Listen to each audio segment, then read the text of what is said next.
All right, everybody, welcome to another episode of Head in the Clouds from us at Go Cloud Careers. My name is Chris Johnson. I'm the Chief Operating Officer, and I am joined today by Alonzo Coleman, our Chief Marketing Officer, and Dr. Cooper Johnson from the University of Tennessee at Martin.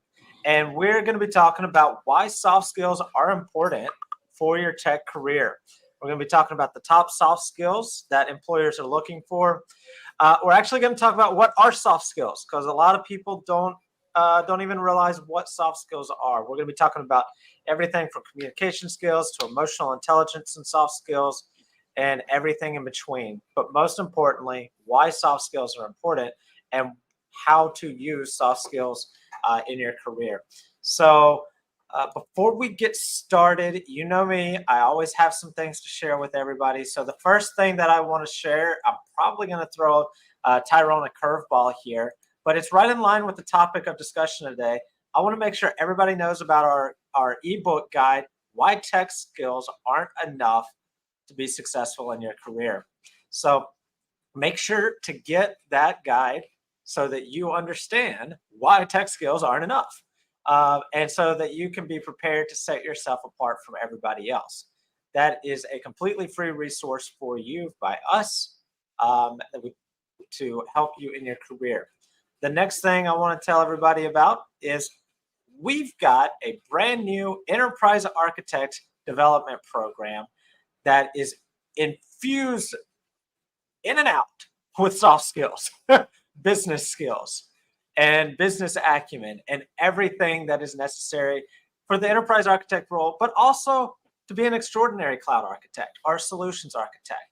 And I want to make sure everybody knows we've got a 50% off pre-sale discount on that right now. And Tyrone's got that for you in the chat box. Also, we have that in our description as well. And then, of course, every Thursday, we've got our How to Get Your First Cloud Architect Job webinar. Going to be again on this Thursday. So make sure to register for that if you're interested in learning more about the cloud architect job, solutions architect job, and how to get your first cloud architect or solutions architect job. It's a completely free webinar for you. We'll talk about the roles. We'll talk about what hiring managers want. We'll talk about whether the experience or lack of experience actually matters. And if there is actually a thing as lack of experience, because, you know, most of us have experience in something. And so we can find a way to relate that to the role of the architect, then we're one step ahead. So, and then of course, we'll be there to answer any questions that you might have. We'll be talking about our training program as well, and everything that you might need to get that role. And so that's all the things that I got to share with you before we get into the discussion. So without any further ado, let's go to Alonzo and Dr. Johnson and hear what your opening thoughts are. Actually, before that, let us know where you're from in the chat box. We always like to know where everybody's from. I'm here in St. Petersburg, Florida, sunny St. Petersburg. Beautiful. 360 days a year on average of sunshine. It's amazing. I love it. I woke up, it was 41 degrees. But it was still sunny. But yeah, you can't have it all, Chris. I'm here in St. Petersburg. Alonzo is in Katy, Houston, Texas. And Yes. Dr. Johnson is there in the frozen tundra of Tennessee. I was talking to some people in Mississippi yesterday, and they are still not receiving their mail from the ice and the freezing that they've had. So, but yeah, let us know where you're from in the chat box. And while you do, we'll see what Alonzo and Dr. Johnson have to say to get us started off here about the topic of discussion. Oh, yeah. Well, first things first, thank you, everyone, for joining us near and far, whether you're on the other side of the globe or just around the corner. We are thankful that you all have taken the time to listen to us, give us the latest and greatest information that we have on both sides of the coin about how to be the best cloud architect or enterprise architect you can be. So today, soft skills. Let's talk about it. We need to understand that it's not enough to be able to learn and know the tech, but how are you communicating what's needed for the benefit of the business, and how are you driving that type of communication and required soft skills to get the job done? This is what we're going to discuss here. I want everyone to get pens and papers, get your questions in. You know, we tend to have a last minute group that gives us a barrage of questions at the 11th hour. Why don't you bring it into the first minute of the podcast, and let's rock and roll. Mr. Dr. Cooper Johnson, a good and well-respected man that I've had the pleasure of working with and communicating with. I'd love to hear your thoughts. Hello, everyone. From the dark, cloudy area of Tennessee, I woke up this morning at the temperature of, I think, 28. Ooh, and that does not count the wind chill. So anyway, I'm glad to be with you. As Chris and Alonzo have alluded to, probably in the past, I've been with them a couple of times, and we just sit back and we just tell it like it is, have a conversation, welcome all the questions that you have. And I will have to say this, soft skills, I think, are the most important skills that any individual must possess. You can have technical skills. Heck, I was raised in a family with an engineer. Lord help me. I'd be like with an accountant. Okay, so had very little soft skills, couldn't communicate with very well.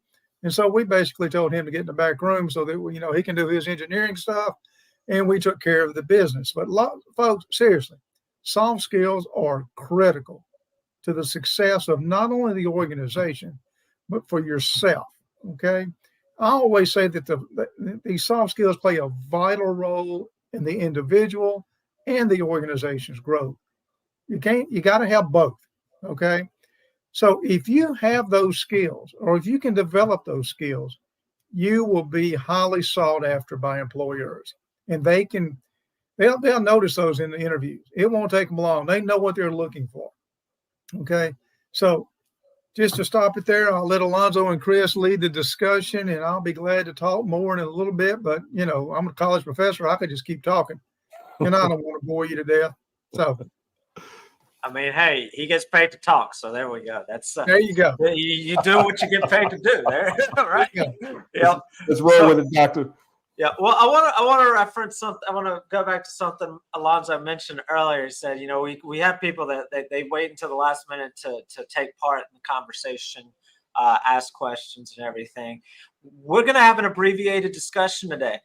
Dr. Johnson's got a hard stop at 2:30 Central Time, 3:30 Eastern Time, some other time wherever you are in the world. But an hour and 17 minutes from now, Dr. Johnson will be leaving us, and you're left with just Alonzo and I. Sorry.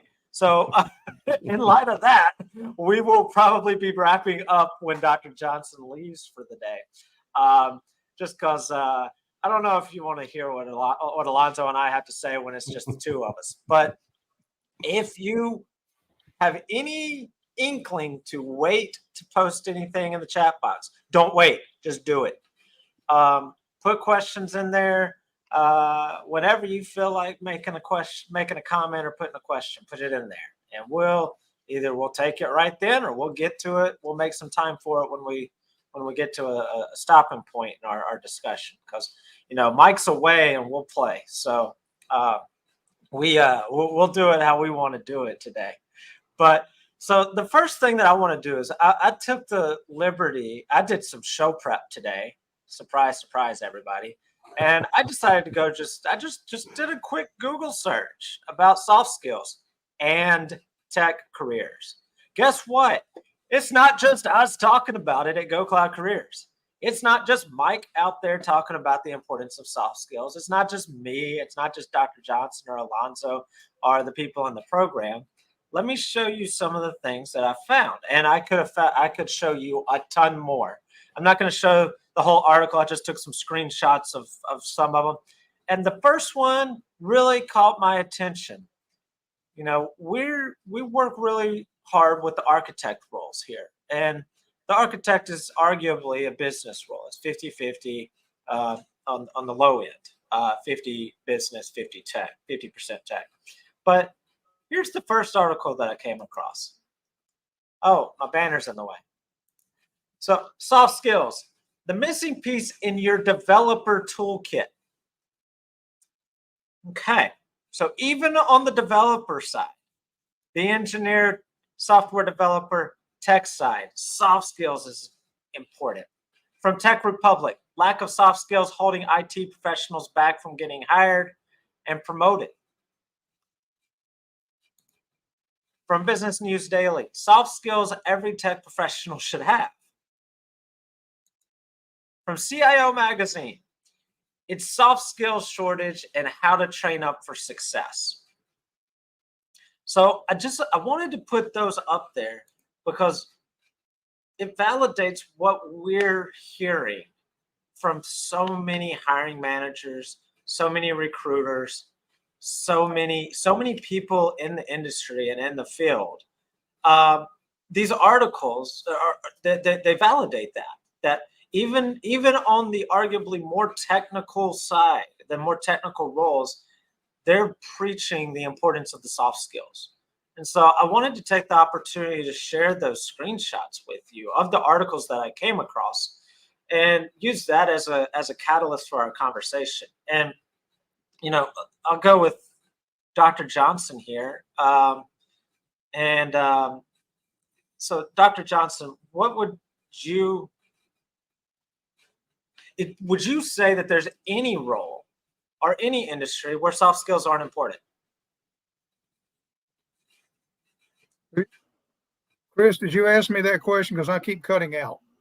Absolutely. Is there any role or any career where soft skills isn't important? Absolutely not.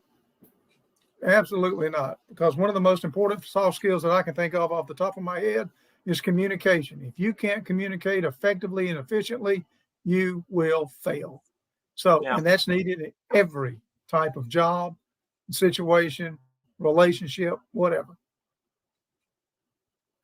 Yeah. It looks like you and Alonzo are having some internet issues. I don't think the internet likes the Central Time Zone right now. Let's see. I got two Alonzos now. I don't know what to do. That is strange. So I don't know when you cut out, Alonzo. Okay. But okay, finally. Okay, I had to switch over to a different modem. So I think we're going to be good to go from now on. All right. So I asked Dr. Johnson, I asked him if there was any role or career that he could think of where soft skills doesn't matter. And he immediately went to the communication and the importance of effective communication. And I know you and I were talking about that yesterday. Yeah. The importance that we need to do an effective communications class.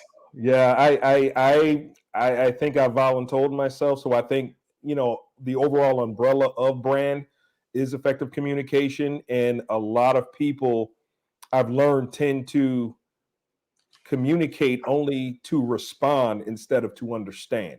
So trying to break and mitigate that standard moving forward is key. I'm like, okay, I'm working with Dr. Johnson on some cloud implementation or some branding initiatives, and he gives me an understanding of what he wants. I don't hear any of it because I'm too busy trying to respond on what I need or what I feel or what I believe is best for stuff that he wants for his own business. Is it effective? No. Does it create confusion and frustration? A whole lot of it. So understanding, and, you know, sorry for hijacking, Chris, No, it's great.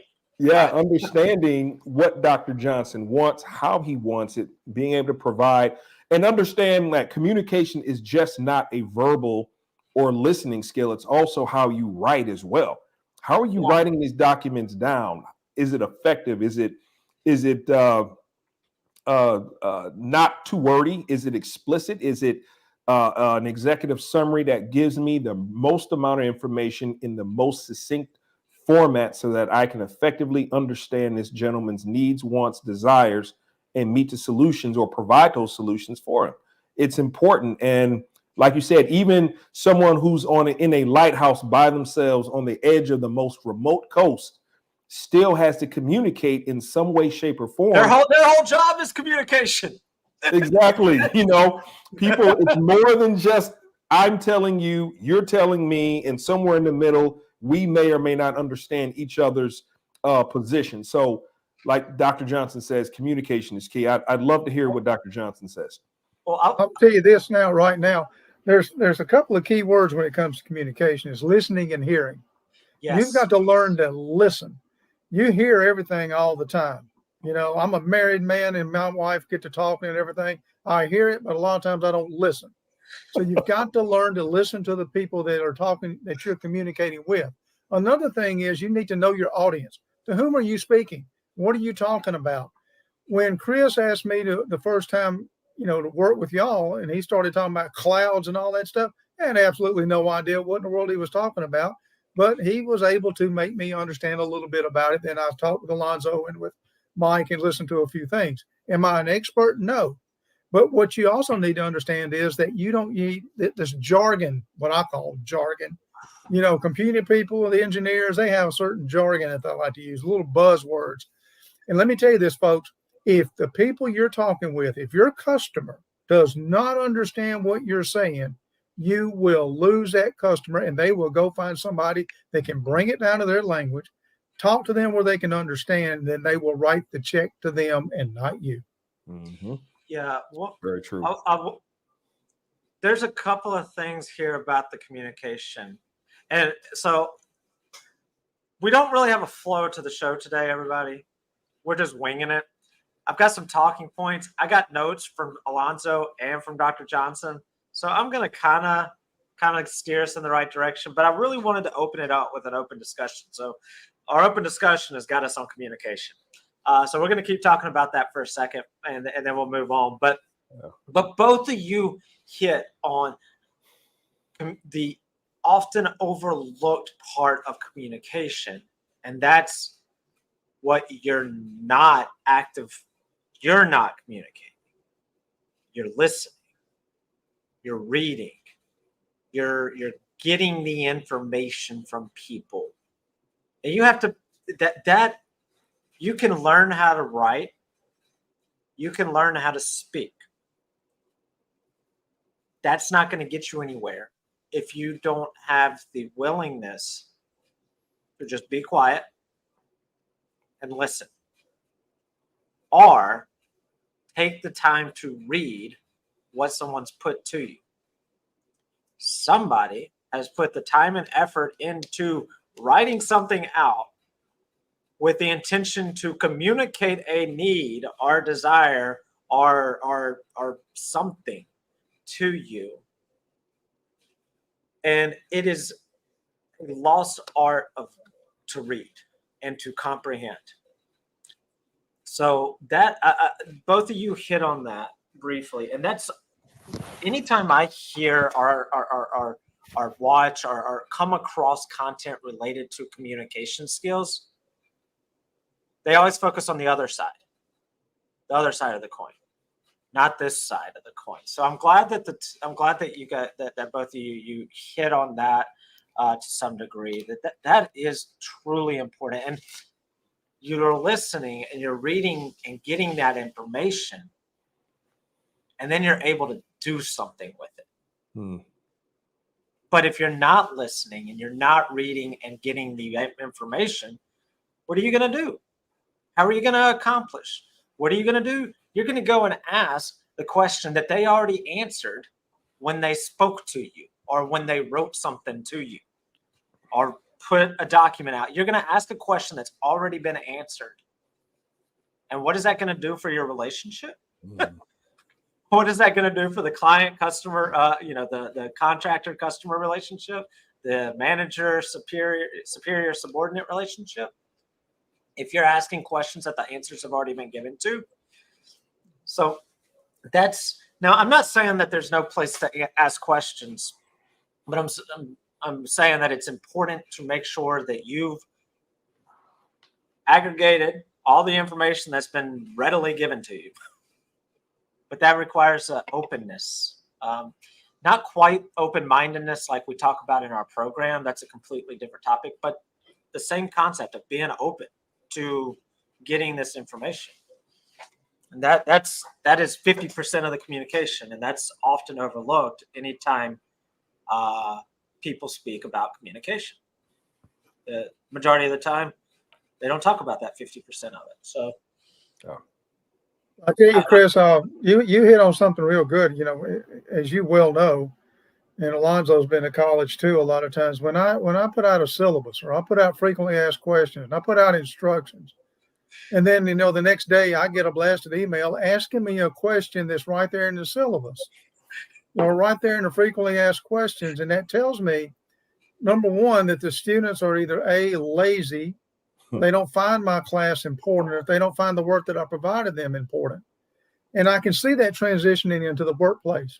The same thing will happen to you folks. I'm sure that you send information to potential clients and customers, and they turn right around, they ask you the questions that, the information you sent them an hour ago or a day before. They don't read, they don't pay attention.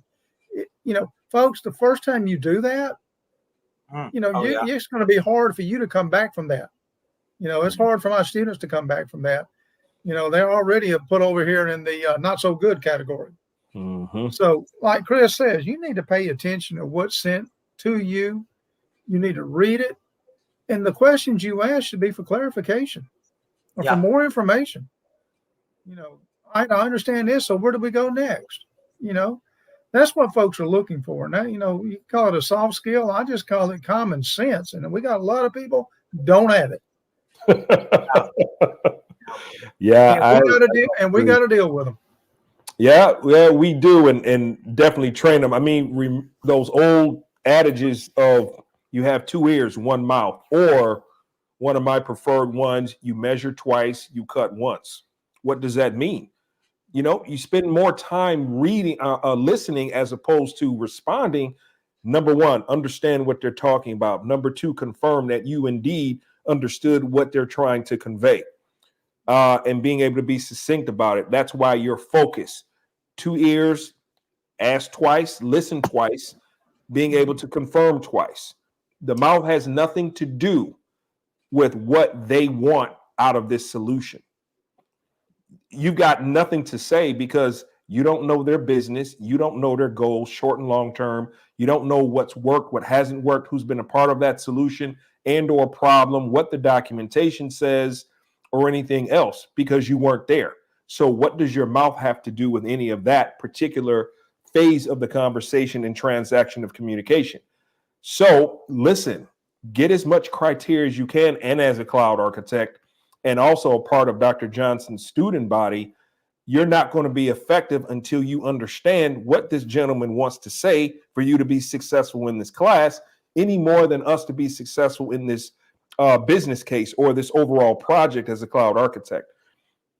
I think it's just really important that people really spend it. And another thing, the more you are quiet, the more you can learn, the more you can edify yourself, put yourself in a position of success by getting these nuances. And let's talk about what other people are saying.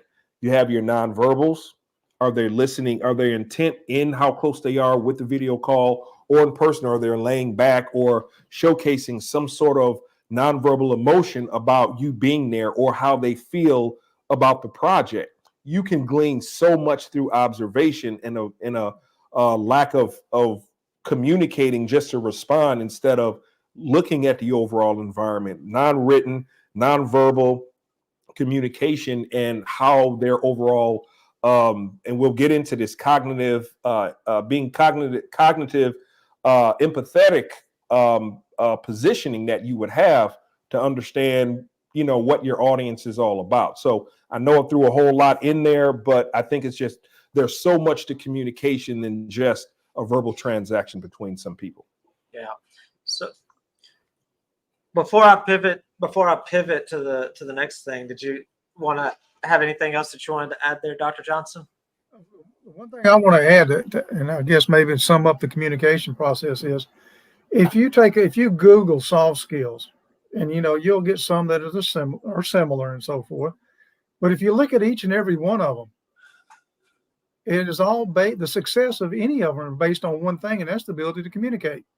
Yep. Time management, problem solving, teamwork, anything, decision making, conflict resolution. If you can't communicate, you're going to you need to learn that one important soft skill to begin with is the ability to communicate. And I'll leave it at that. I absolutely agree, and it's interesting that you bring that up because that goes straight into my pivot that I've got. I love to pivot here. So we like to refer to what we call industry authorities and think. I guess that's a name, but resources like Gartner, McKinsey, Deloitte, things like this. So one of the pieces that I came across in my show prep was a report by McKinsey. I believe the title of the report was "Soft Skills for a Hard World." It was talking about hard technical skills world, and the entire report is focused on the absence or missing soft skills that are in the tech industry. And according to McKinsey, this is the top 3 areas of missing soft skills. And I'm going to start from the bottom.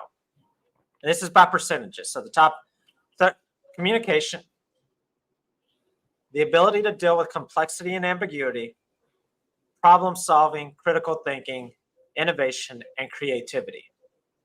These are the 3 areas of missing soft skills, according to HR professionals in the tech world. The reason I started at the bottom is because of exactly what Dr. Johnson just said. The 2 above, communication, are directly impacted by the ability to communicate.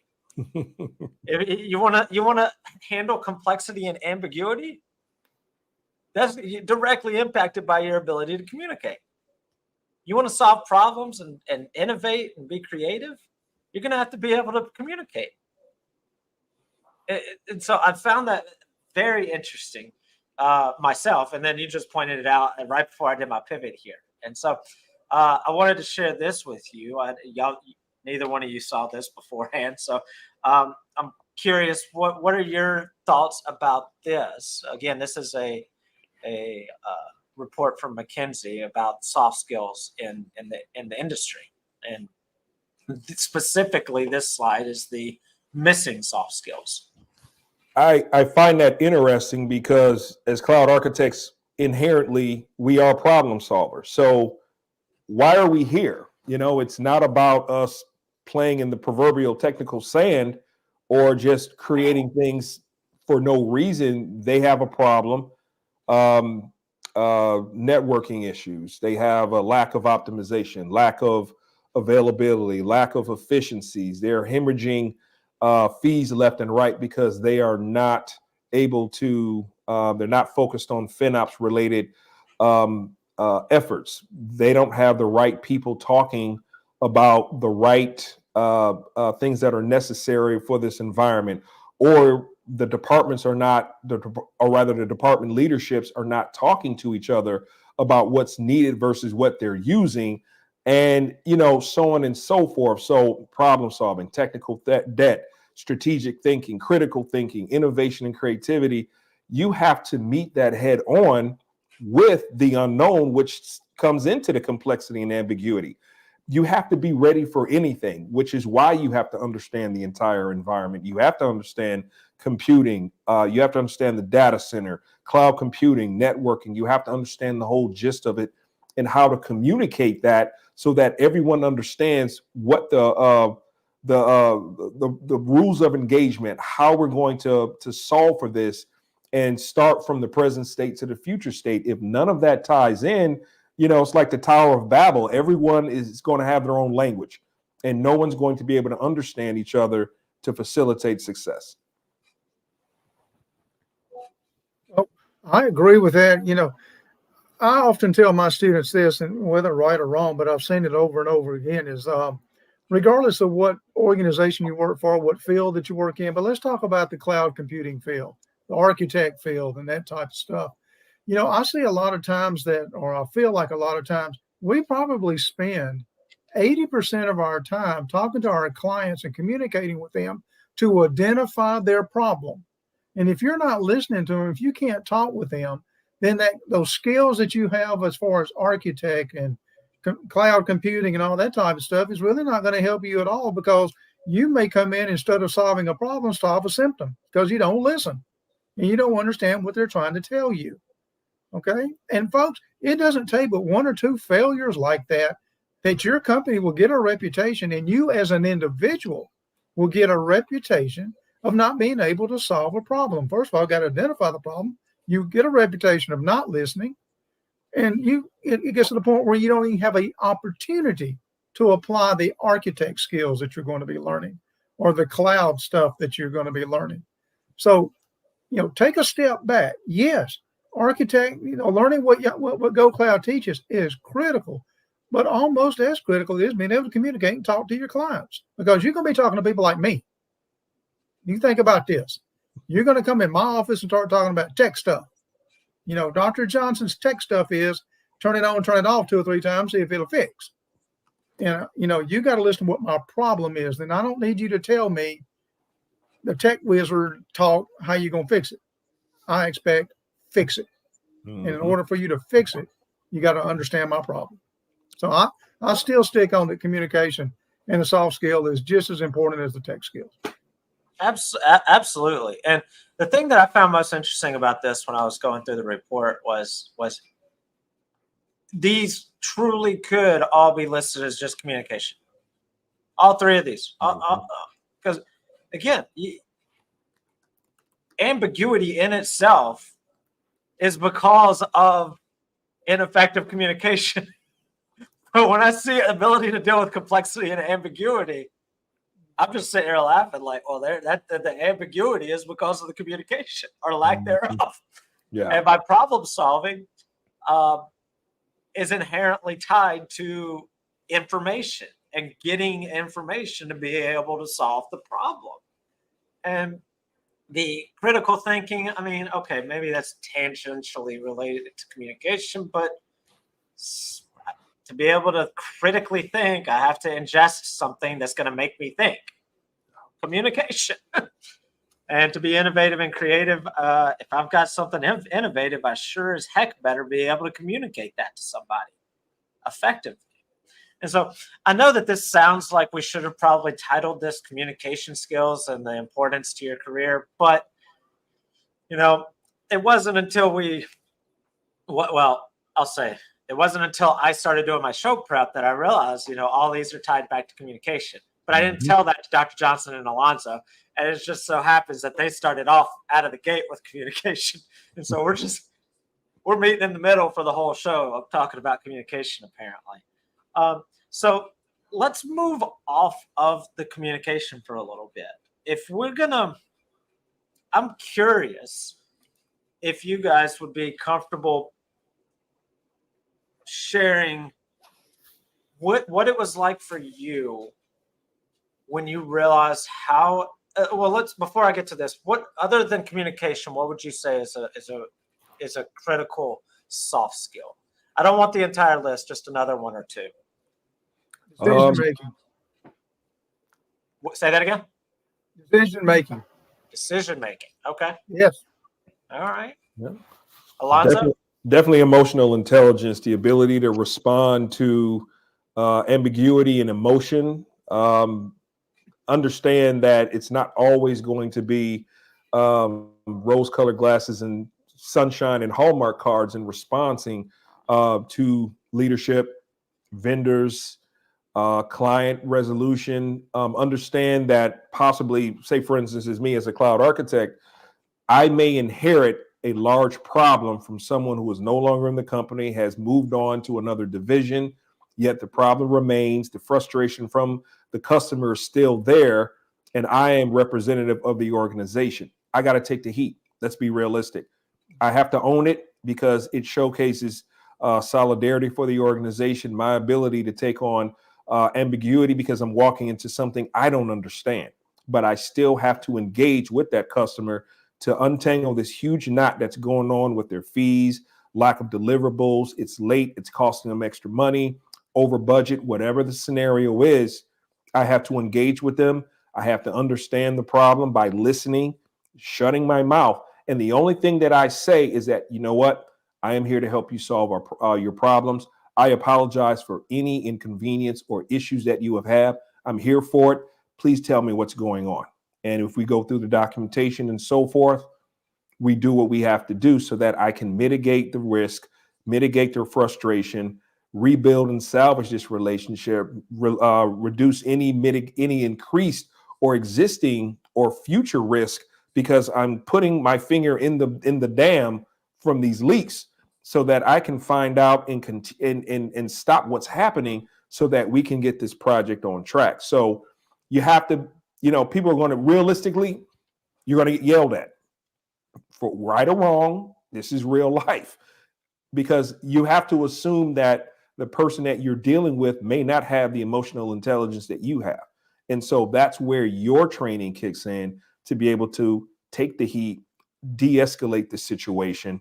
By the way, never tell them to calm down, and understand from their position what, and this is from a married perspective as well. I never tell my wife to calm down, let alone a customer or a client. So take the heat, let them get the frustration off, because understand it from their position, it's coming down on them just as much as you're receiving the heat. So meeting them in the middle, meeting them where they are, de-escalating the situation, creating solutions through effective communication.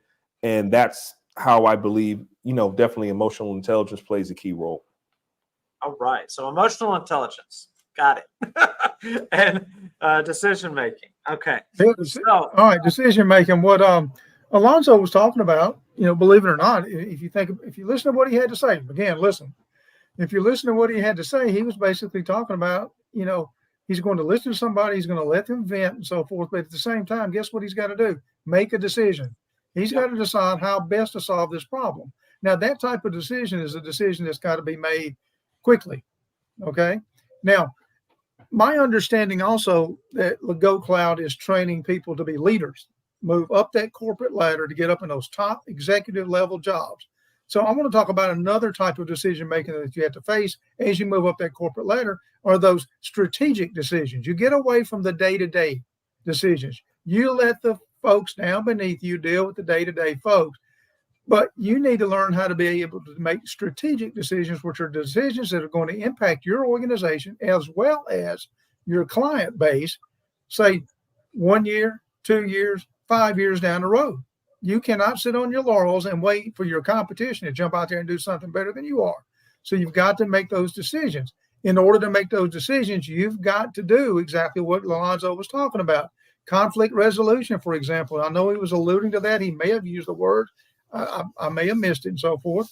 Motivation. He's got to be motivated to solve this problem. He's got to motivate the people he's talking with to help him solve the problem. Then he probably is going to have to deal with people in the organization, above him, below him, different levels in the organization, different silos, if you want to use that word. And I hate that word, because I think an organization needs to interact and work. You can't be in your little silos.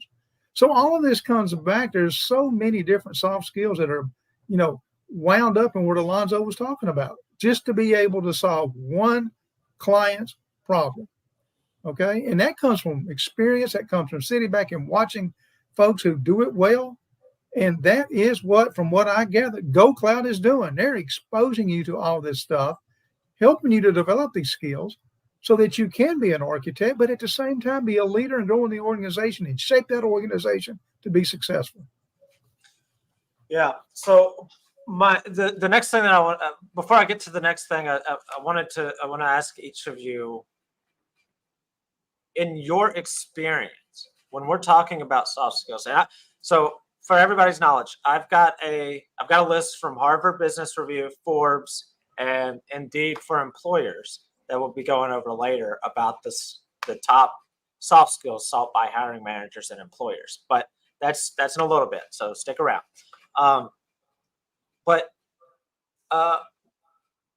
When we're talking about these soft skills, and I know we've all got a list in our heads, in your experience, are these things that can be taught through a book, or are these things that you've got to experience and you've got to do, and you've got to see others doing it, or can I read about it and figure out how to do it? You can't. Try talking to a book, see if it responds to you.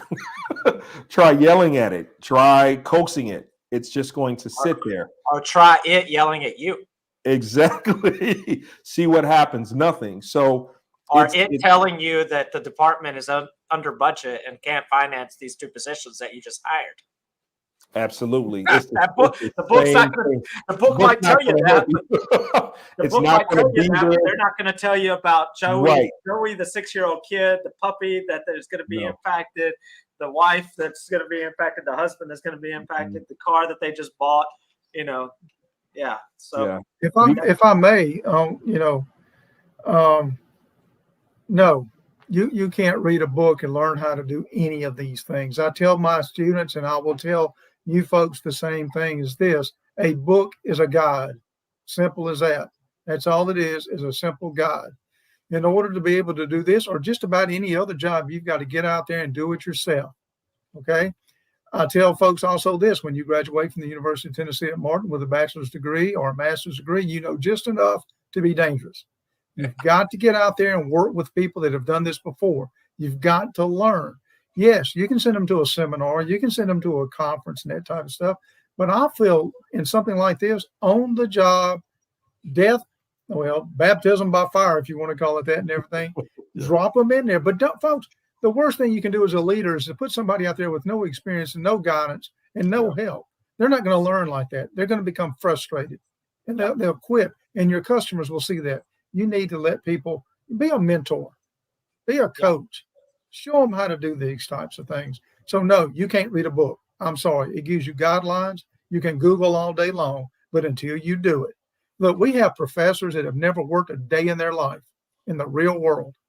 And they're going to tell you, I'm an expert in human resource management. They couldn't hire a person. They couldn't, they can't discipline a person. They know sure nothing can't discipline a person. Can't do a thing in the world about it until, so when I hire professors or when I had that opportunity to do, I look for folks that actually had some work experience. You didn't have to work somewhere high in the organization. You could work in McDonald's. Yep. You could work wherever. I'm going to hire somebody that's got work experience and education. That's what I'm going for because I know they're willing to learn. Yeah. And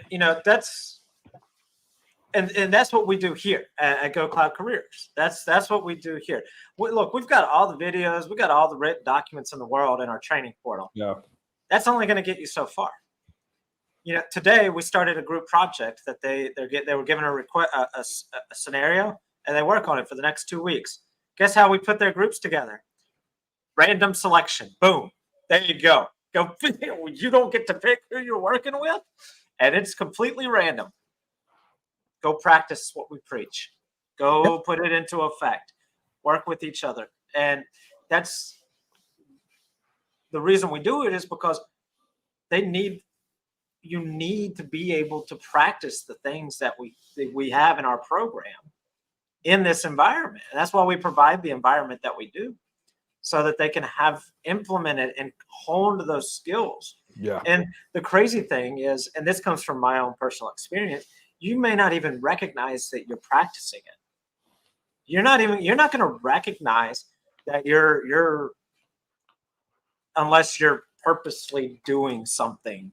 But the majority of the time, you're learning it by doing it and by working in the groups, talking about the soft skills, of course, and the teamwork and the emotional intelligence. The only way you're going to do it the only way you're going to improve on it is by doing it. And totally I think another thing that's going to be great is definitely when, say, for instance, no matter where you are in the life cycle of the development program, if you have an opportunity to volunteer or say, for instance, an interview, if you're in the hot seat, I strongly suggest all of our students who are listening, and I hope you are, don't sit back and wait and watch others. There is no way that you're going to get better until you put yourself in a position of discomfort.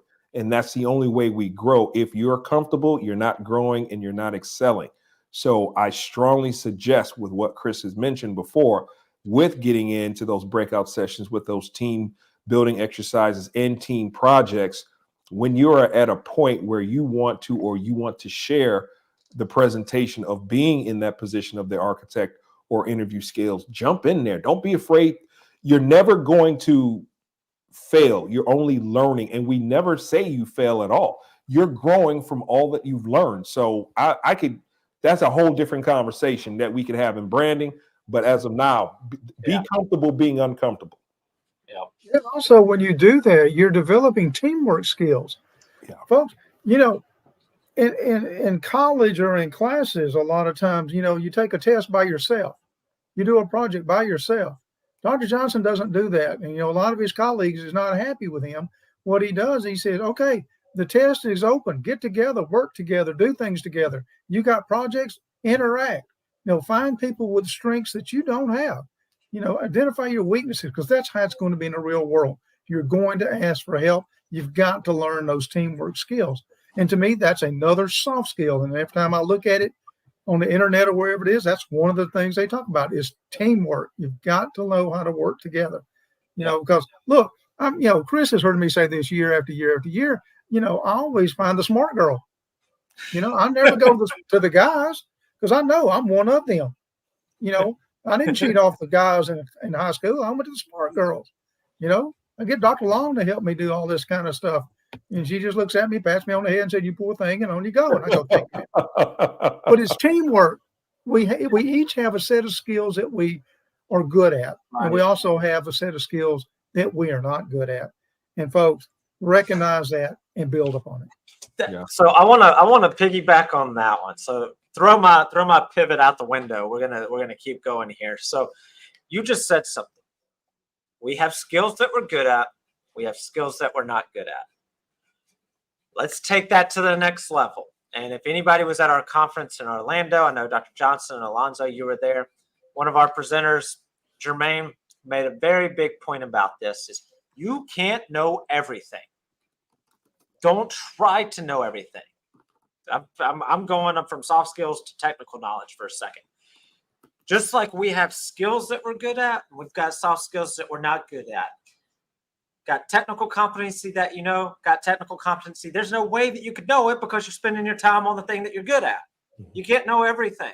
So just like you can't know everything, you can't have you can't be great at every soft skill. You should be competent. You should be able to exhibit the soft skill, but maybe you're not the best. Maybe you're not the best time manager. Okay, great. Find that person. When you're working in a team, find that person. Make them the time manager. If you're the guy or the girl that's the process-oriented person, okay, boom. Say, hey, I volunteer to be the one to keep us on track. I volunteer to annoy the heck out of everybody and say, hey, have we done this? Have we done this? Have we done this? Have we done this? Alonzo, I know you're probably looking at me like that's you. Yeah. And Dr. Johnson's over there like, that's Chris? Really? That doesn't sound like Chris, but yes, that's me. But so yes, we all have our strengths and weaknesses, and you play to your strengths and you mitigate your weaknesses. And the way that you mitigate your weaknesses by using other people that are in your realm, in your team, in your environment. So I wanted to piggyback on that for a second because it's the same concept. You know, you bring those weak soft skills up to a degree to where they don't hurt you. And then you play to the strengths of your soft skills. So now to my pivot. I want to delve into some of your personal experiences, and I'll contribute too. I'm not just picking on Alonzo and Dr. Johnson here. I'll contribute to the conversation as well. So, you know, I'm going to go out on a limb here. You know, we all didn't just magically fall out of the tree to where we are right now. You know, we grew, we learned, we made some mistakes, we watched others, we figured out what to do, you know, and here we are. And we're not going to be here tomorrow, and we're not going to be here, 10 years from now. So with that in mind, would either one of you be comfortable sharing, like, what was if there's one soft skill that sticks out in your mind that you didn't at some point in your career or in your life that you didn't realize it, and then all of a sudden, boom, it hits you out of nowhere. For me, mine is patience, like the ability to be like, okay, I just got that email. Huh. That email can sit there for a few seconds. I don't have to immediately respond to that email. Oh, my phone's ringing. I don't have to answer that phone right this second. Mm-hmm. If I'm doing something, if I'm focused on something, it's okay if I don't immediately do everything. Because at one point in my life and in my career, I tried to do everything, like everything all the time as soon as it was happening. There was no patience. There was no time. I guess this would be a time management or a task management type related soft skill. But I would just try to do everything as it came in, you know. And if Michelle is watching, she is probably still waiting on me to do that soft skills class about saying no. You know, that falls into the same line. Maybe it's not necessarily saying no, but it's no right now.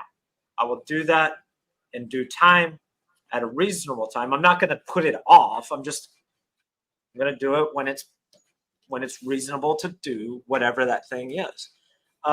So anytime I talk about soft skills, I always think about that. Like there was, and I can't tell you exactly when it happened, but that's something that I distinctly know for me that was a weakness that once I realized that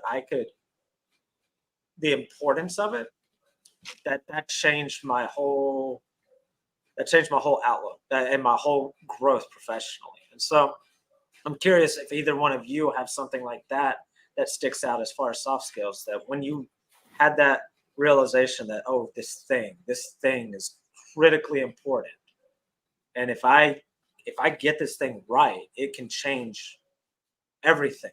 It can change the entire dynamic. Because once I realized that I didn't necessarily have to do everything as it came in, I didn't have to answer the phone, I didn't have to respond to the email, didn't have to do everything as soon as it was coming in. Oh my gosh, I became so much more productive. I became so much more reliable. I became effective as a contributor to projects and organization and everything. But before that, I was not a successful contributor. I was probably, in a lot of senses, I would be a detractor because I could never focus. Yeah. So I'm curious if either one of you have a soft skill realization moment like that, and what that did for you. Oh, definitely. Earlier on, many moons ago in my career, there's one thing that helped me, and this is, if I'm going to practice what I preach, I'm going to put myself in a situation of discomfort right now and showcase my lack of emotional intelligence. Earlier on, I thought I was doing a great job. I received some constructive criticism that I was not. I didn't respond well to that. I felt insulted. I felt like I was undervalued, and I was just flat out offended. But instead of me getting into my feelings, I should have spent some time personally being introspective of, okay, did I follow directions? Did I communicate and receive the instruction effectively? Did I do things the way that was expected or the way I thought it should be done? Did I meet the criteria, and did I meet it within this, expected time frame? And when I thought about it, as angry as I was then, and not receptive to that assessment that I had to really look inward and say, I didn't do what was expected of me. I did what I wanted. And at the end of the day, it did not meet what leadership wanted. Okay. So I said, you know what? That's on me. As hard of a pill as it was for me to acknowledge that assessment on me, I had to do some looking. And then when I started applying, and a good dosage of humility behind that as well, is the next project that I had. I went through a process. I started doing a checklist of what I needed to be successful. And you know what? The assessment was a total 180 of what they gave me before. So, and how I responded to it was a total 180. You're going to make mistakes. You're not going to get it right. You're not going to meet everyone's expectations. But how you receive instruction, opinions, and any assessments is critical to your growth. You have to be able to accept that whatever you say, for instance, an Easter egg, you designed it great. Someone drops it on the floor. This is not what I wanted. You got to be willing to say, okay, I got to deal with this frustration professionally. I got to understand what I missed and being able to adapt in this scenario to be a better person. So I say all this to say that, number one, be humble enough to understand that you may not get it right, but you have to be able to adapt to that scenario, be open and humble enough to grow and accept criticism so that you may be able to apply it in your personal and or your professional life, and that will enhance your ability to grow exponentially. And that's a lot of what I've learned really quickly.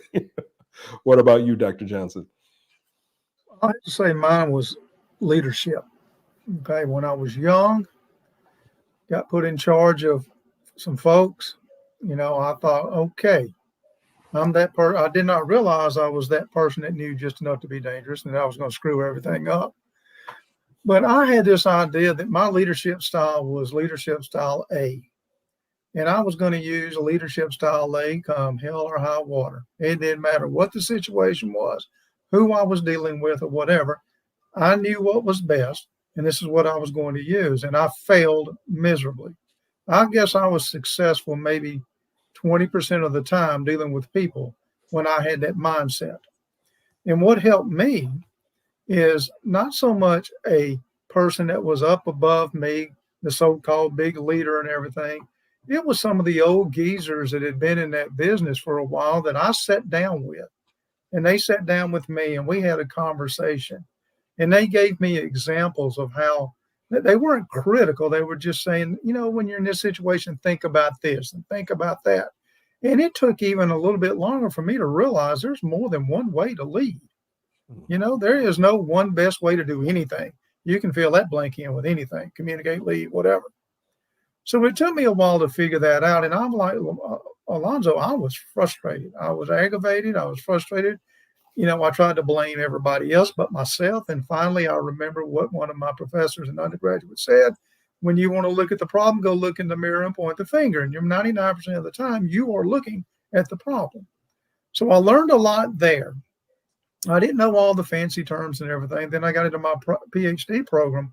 I took those lessons because, I realized I needed to get a PhD to get that glorified degree. So everybody think you're an expert or something. So, but what I realized was the experience that I had for 5, 6, 10 years before I got into a PhD program served me well. I learned there's no one best way to do things. I learned, and this is leadership to me, how to approach different situations, how to approach different people. And that's why I think I was successful as I was to get out as quickly as I could in my PhD program. So I had to admit, I didn't know it all. That there's better ways to lead. You've got to know your people, you've got to know your situation, and you've got to adapt. It's kind of like in football. Do you have a quarterback or a team that can run or pass? The coach has got to adapt. And if he refuses to adapt, not going to succeed too well. So that was when I didn't call it a soft skill. I called it an eye-opening. I saw the light, whatever you want to call it. So that was me. Yeah. So I want to, got a question that came in earlier in the chat box, and this is always a good question. I'd like to get your thoughts on this, Dr. Johnson. So from Ryan, Ryan says, what is the best way to accentuate your soft skills on a resume or cover letter to entice an employer to have a discussion with you so that you can show those skills? I'll give you 2 words, action words. Okay. When you're talking about the experiences and the things that you've done in your career and so forth, don't just say, experience in accounting or experience in cloud architect or whatever it may be. Give them, you can say you've had experience in, but give them an example of what you've done, because that will open up the conversation. Because a lot of times they'll say, tell me more about this, you know. Yeah. Be ready also for this question, you know, and I know Mike talks about interviewing and so forth, and I don't know if he and I are on the same page on this one. Most of the time we go to an interview, you're going to hear a question similar to this. Tell me a little bit about yourself. You know, they want you to get started. That's the first assignment in the program, by the way.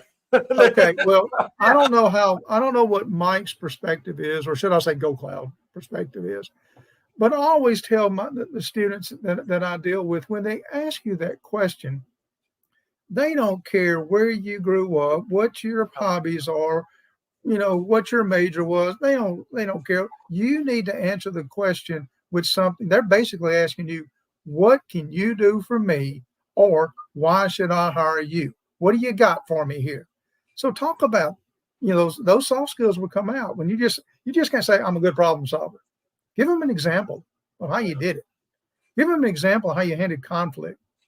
You know, give them an example of how you dealt with somebody that was just hard-headed like Dr. Johnson and just not going to do anything the right way. So that's what they're looking for. Okay. A lot of people want to focus on what they learned what they think they learned in their degree programs. You know, I can code, or I can do this. You know, okay, well then how do you sell it to a customer? How do you deal with a customer? So that's where I take that from. And I think if more people understood how to address those questions, those soft skills will come out. You probably have soft skills and good experience. You don't even realize you got it. But those blasted employers, they'll pick up on them very quick. They'll hear 100 people say, I was born and my hobbies are and all that time. They don't care. Yeah. You got to tell them, what can you do for them? Yeah.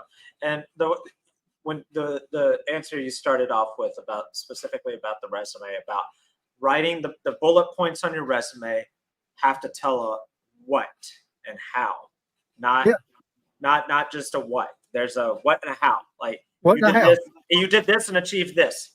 And right. It's like, so that's how you get those. And you have to, people have to start looking at the resume from a completely different perspective than what they're used to. They're used to just writing out what they did. Right. What was the purpose, or what was the outcome of what you did? You know, and when you're writing your resume, looking at it in that light, and in the light of what soft skill does this accentuate? How do I make it accentuate the soft skill? And so, because you can't just write, I'm a good communicator. No.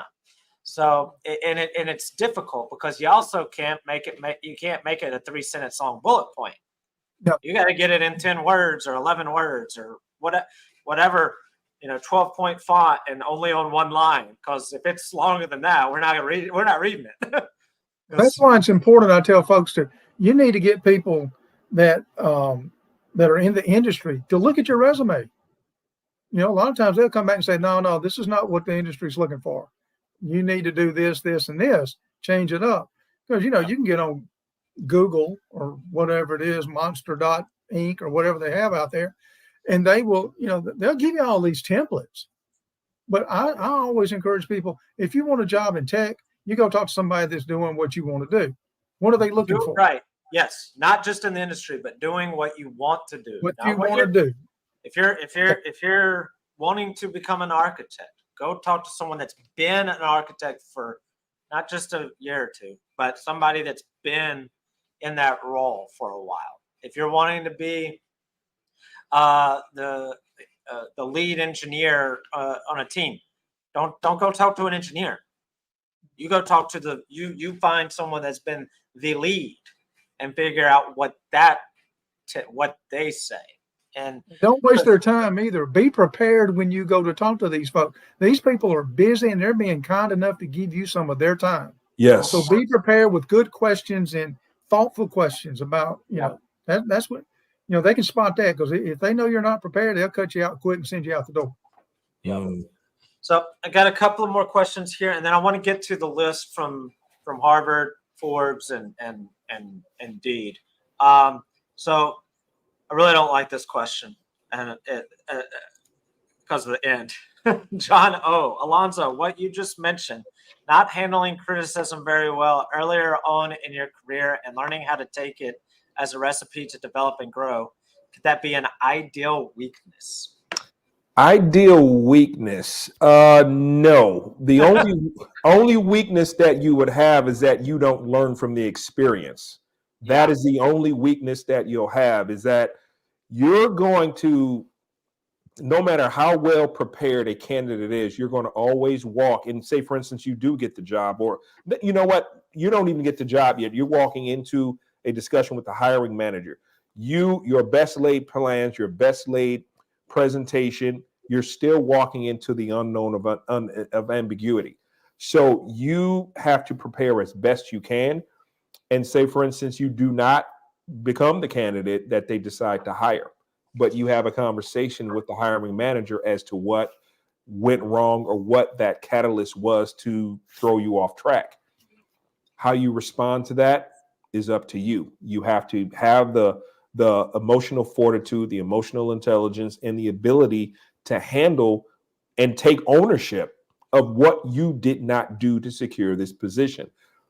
If you don't learn from it, you're not learning from scratch, you're learning from experience, as they say. But if you throw the whole baby out with the bathwater and not take into what you learn and experience, that's your weakness.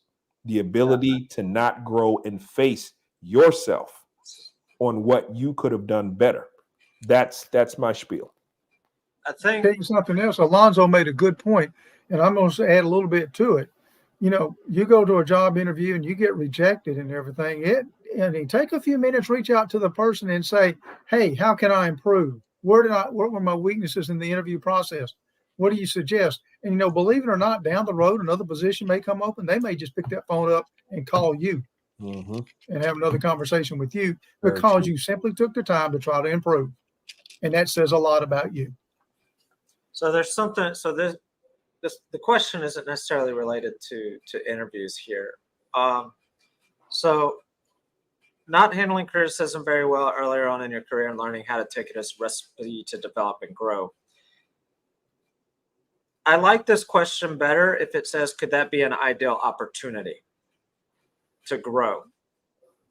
And so I don't know if that might be what they were asking, but if we're going to use the word ideal in any way here, then it's an ideal opportunity. If you recognize that that's your weakness, then it's an ideal opportunity to grow, like Alonzo explained.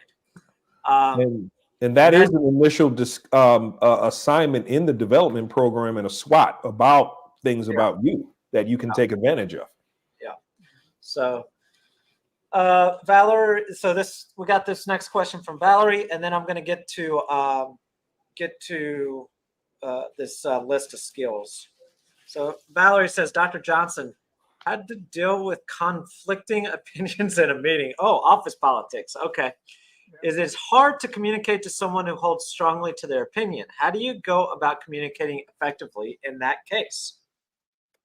Okay, that's a really good question and so forth, because you got opposing, opinions and thoughts and that type of stuff and so forth. Now, myself as a leader, what I try to do myself is I try to bring the two people together and call basically what I see it as a conflict, and I try to do conflict resolution, settle problems between the two or more parties. That's what I'm trying to do. Okay, I'm encouraging people to reach a compromise. People, you can't have a win-win. You can't have you can't have a win-win. You can't, win-lose is not going to really work and everything. If both people or both parties can come away thinking that and something positive and understand they can't have it all and have an agreement, that we can move forward. That's the way I approach those types of things. Resolve that conflict. Alonzo, I'm sure you got something you could add on that. Yeah, absolutely. Like, you understand tensions are going to get hot. But one of the things that I always say, especially with myself, no matter what, be professional first, be angry second, or emotional second. Look at the criteria. even if you can say, let's table this at another time, or let's have another opportunity to discuss this at a later date, optimize this opportunity for people to digest the reason why they're upset and so forth, so that everyone can get a good understanding of how we can meet in the middle and resolve this problem. And that Jericho asked a question immediately after that's directly tied to this. I don't want to go too long into it because this could be a multi-hour discussion. In the context of development and refining one's soft skills, would you be able to share a scenario when is the right time to be humble and when to be assertive at work? That's right in line with the question that Valerie was just asking about differences of opinions. And the reason I say that is because that's usually when you're going to have the opportunity to practice that humility, is when you got differences of opinion at work. When you have this type of scenario, number one, you better come with some documentation. You better be able to back it up, okay? Be able to back it up and be able to say why this is or is not a great solution, and here's why. But it doesn't stop there. Also come with a counter. Never leave a discussion without a solution, okay? Everyone is good for this won't work. This is why, negative, negative, negative. But if you can end it with something that they can work with, they're going to be more inclined to listen to you. And I think the humility question always comes up. Humility, humbleness, whatever you want to call it, it's the same concept. Most often, more often than not, when you're dealing with whether to be humble or be assertive, the immediate question that you should ask yourself is, why do I want to be assertive? What's the outcome? What's the purpose? Do I want to be assertive just because I want to be right? How important is it for me to be right versus how important is the desired outcome as a whole? And I'm sure Mike and Alonzo can attest to this, and I know Dr. Johnson can attest to this. I'm stubborn. I will argue a point I will argue the point to it's beat into the ground all the way to the other side of the world. But why? Is it because I just want to be right? Because I know I'm right, but what's the value in it? What is the value to the whole of me being right? Okay, I'm right. So what? We're not going to go with what I say. We're still going to make boatloads of money. Okay, good. I don't care if I'm right or wrong. It doesn't matter if we use my way or the highway. So I wanted to share that. And I see that that's another one of those things that once I recognize that about myself, boom, that was a game changer. I still have to practice a lot on that one. But I see it in others now. It's like, why are we being assertive? Is it just because you want to show that you're right? Or is there a positive outcome to your assertiveness that will benefit the whole party? So that's why I just wanted to throw that in about the being humble and being assertive. So let's look at this list. So before we look at the list, I want everybody to get those pens and pads out that Alonzo mentioned earlier. I'm going to ask Alonzo and Dr. Johnson. By the way, I do not have a pen and pad, so I'm not going to be taking part in this. I'm going to ask Alonzo and Dr. Johnson to give me their list of top however many soft skills. I don't want any explanation or discussion. We'll get into that when we show my slide. Just give me your list of skills, soft skills that you think are the most important, whether it's 3, 5, 10.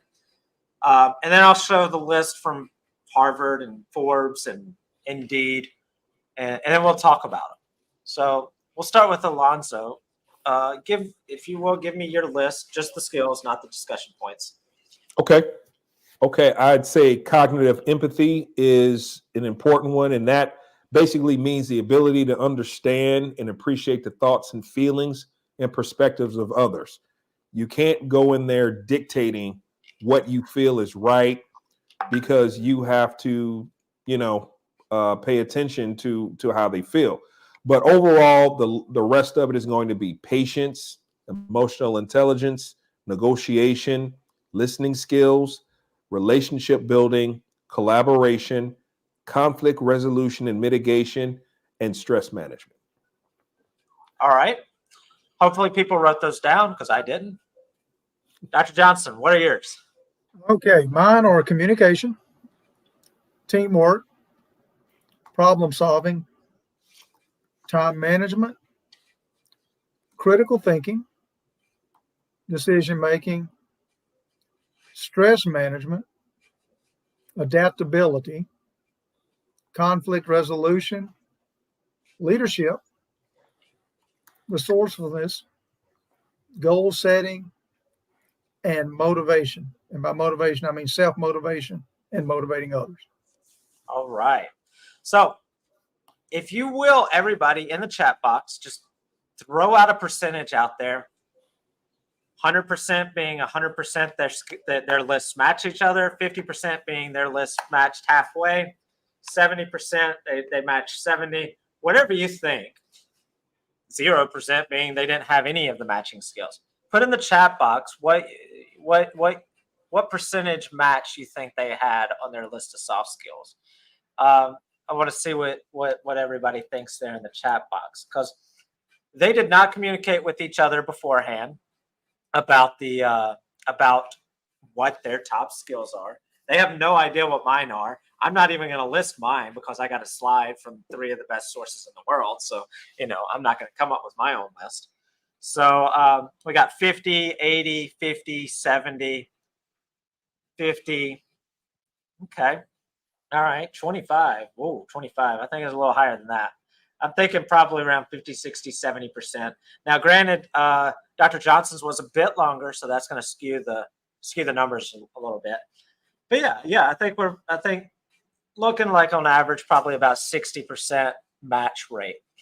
So I won't say these are the end all be all authorities, but Harvard Business Review, Forbes, Indeed, these are reputable names of respected outlets that people would believe know this. So here's what we got from Harvard Business Review and Indeed for employers was a top 5 list that they gave. And then Forbes, for some reason, said top 11, not 10, not 15, not 5, 11. Apparently there was 11 that was important enough.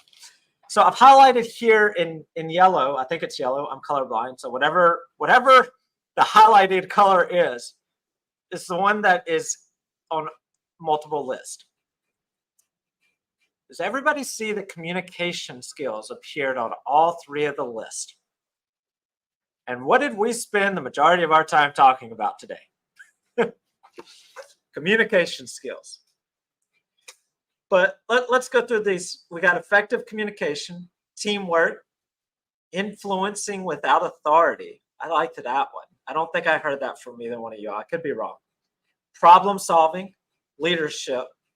Yeah, communication, leadership, teamwork, creativity, time management, adaptability, problem solving, work ethic, critical thinking, conflict management, emotional intelligence, empathy, emotional intelligence, emotional control. I liked that one when I saw that. Communication skills and self-awareness, which kind of close to the motivation, the self-motivation that you mentioned, Dr. Long. But that self-awareness, you hear Mike talk about it all the time. Know what you know and know what you don't know. Know your strengths, know your weaknesses. That self-awareness. So looking at this, I think the 2 of you and the 3 of them, I think you've got a pretty good consensus here of the soft skills. What thoughts do you have on this, gentlemen? Anything that stands out to you? I think a lot, especially from a cloud architect perspective, enterprise architect, is influencing without authority. And I think that goes under the relationship umbrella, is being able to build those relationships with people based off of trust, consistency, the ability to do the job, and for you to effectively communicate what your thoughts are to get the architecture going. So I really like that influencing without authority. And also I like self-awareness, to know who you are, know what you bring to the table, know your place in the overall environment of the organization and how you're contributing and interacting with others. So I really like that. I think you can't have any of this without having a strong work ethic. Okay. If you're a strong communicator, you understand what needs to happen, when, where, and how. You're full of ideas about how you can move the needle on the project, or go leadership, problem solving, and the ability to work in the team and not necessarily be the leader, but be able to contribute so that everything moves in a positive light. What about you, Dr. Johnson? Well, I'm going to approach it just a little bit different way. You know, I look at the list and I look at what you and I said, and I saw there were a lot of, of the same things and so forth.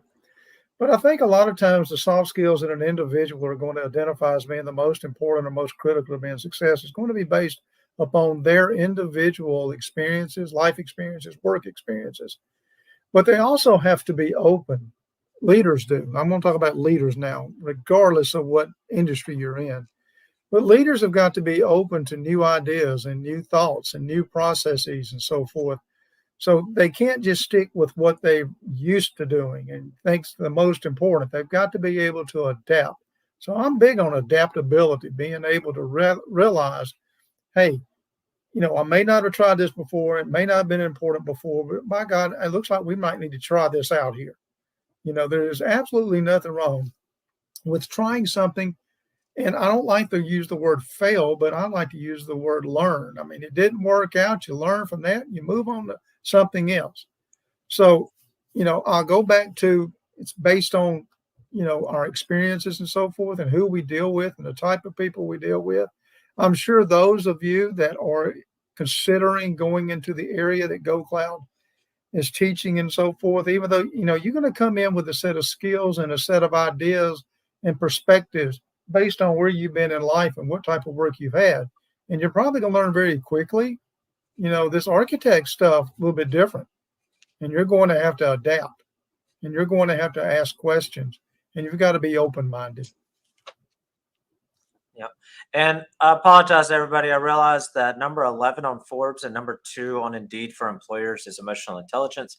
Sorry about that. Didn't get those highlighted there. So, but just a little bit of clarification here. The Indeed for employers is the name of the outlet. Indeed for employers is a specific outlet. All of these are from the employer's perspective.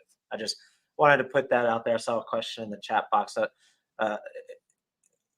without that context, you may not be certain where the HBR or the Forbes came from, but all are from the employers or the company's perspective.